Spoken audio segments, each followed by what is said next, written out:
नमस्कार दोस्तों, बीते कुछ दिनों से नीति आयोग को लेकर मचे घमासान के बीच नीति आयोग की 9वीं अहम बैठक हुई। ये वही नीति आयोग है जिसका नाम पहले योजना आयोग होता था। पहले देश का विकास अंग्रेज करते थे। 1947 में हिंदुस्तान आजाद हुआ, तब भारत के विकास की नींव रखने के दौरान पंचवर्षीय योजना का कॉन्सेप्ट आया। शुरुआती दौर में केंद्र सरकार अलग अलग राज्य सरकारों से समन्वय करके अलग अलग कामों के लिए रणनीति बनाती थी। इसके बाद विकास कार्यों का फंड जारी होता था। देश के आम बजट में इसका प्रमुखता से जिक्र होता था। जिस विभाग का काम होता था उससे संबंधित केंद्रीय मंत्री उस काम पर नजर रखते थे। नीति आयोग की बैठक क्यों होती है, इससे पहले संक्षेप में बताते हैं कि आखिर नीति आयोग चीज क्या है, आखिर इसे क्यों बनाया गया। इस पर रोशनी डालें तो नीति आयोग की स्थापना 2014 में केंद्र में मोदी सरकार बनने के कुछ महीनों बाद यानी कि 2015 में हुई। इससे पहले देश के सकल और सतत विकास की परिकल्पना साकार करने के लिए योजना आयोग का गठन 1950 में हुआ था, जो उस समय सबसे बड़े नीति निर्धारक और स्टेक होल्डर के रूप में अपनी अहम भूमिका निभाता था।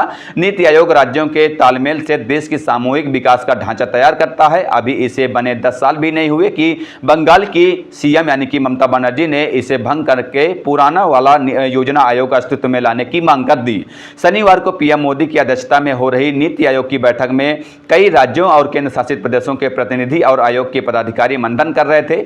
विशेष आमंत्रित सदस्यों के रूप में केंद्र सरकार के मंत्री भी मौजूद थे। इंडिया गठबंधन के 9 मुख्यमंत्री नीति आयोग के सदस्य हैं। उनमें से 6 ने केंद्र की सरकार पर बजट के बंदरबाट करने का आरोप लगाकर बायकॉट किया। बाकी 3 में ममता बनर्जी और हेमंत सोरेन आए, लेकिन उनकी दिलचस्पी अपने हिस्से का तगादा करने में है। वहीं केजरीवाल जेल में होने की वजह से दूर रहे। राज्यों के संबंध में नीति आयोग की अवधारणा का प्रमुख उद्देश्य सहकारी संघवाद को बढ़ावा देना, सतत विकास को बढ़ावा देना, समग्र भारत के समावेशी विकास को सुनिश्चित करना है। इससे पहले देश में 1950 में योजना आयोग बनाया गया था, जिसने 2014 तक लगातार 64 साल तक काम किया और इतिहास के सुनहरे पन्नों में अपना नाम दर्ज करा।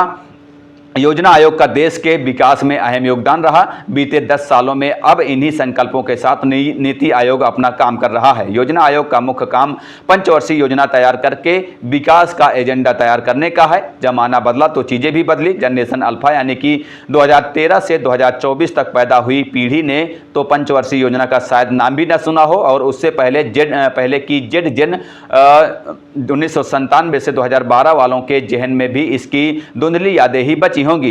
प्रधानमंत्री की अध्यक्षता में हर साल नीति आयोग की गवर्निंग काउंसिल की बैठक होती है। केंद्रीय सचिवालय की ओर से जारी एक आदेश के तहत इस काउंसिल की स्थापना की गई। इसमें सभी राज्यों के मुख्यमंत्री, केंद्र शासित प्रदेशों के उपराज्यपाल और प्रशासक सदस्य हैं। आयोग अपनी बैठकें गवर्निंग काउंसिल के माध्यम से ही कराता है। यही मंच प्रधानमंत्री, राज्यों के मुख्यमंत्री और केंद्र शासित प्रदेशों के एलजी और अन्य अहम सदस्यों के बीच सतत परस्पर संवाद सुनिश्चित कराता है। उस बैठक का मकसद राष्ट्रीय विकास के एजेंडे को लागू कराना होता है। नीति आयोग की बैठकों में राष्ट्रीय प्राथमिकताओं और विकास कार्यों से जुड़ी सभी योजनाओं की विस्तार से चर्चा होती है।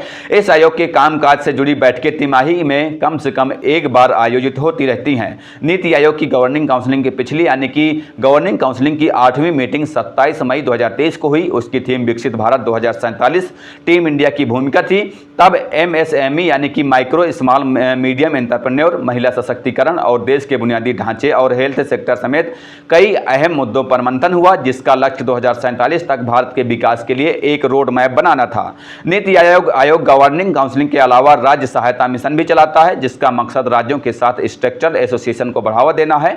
यह मिशन राज्यों को उनके टारगेट पूरा करने में मददगार साबित होता है। नीति आयोग राज्यों की योजनाओं और नवाचार की निगरानी और मूल्यांकन भी करता है, यानी ये केंद्र और राज्यों के बीच सेतु का काम भी करता है।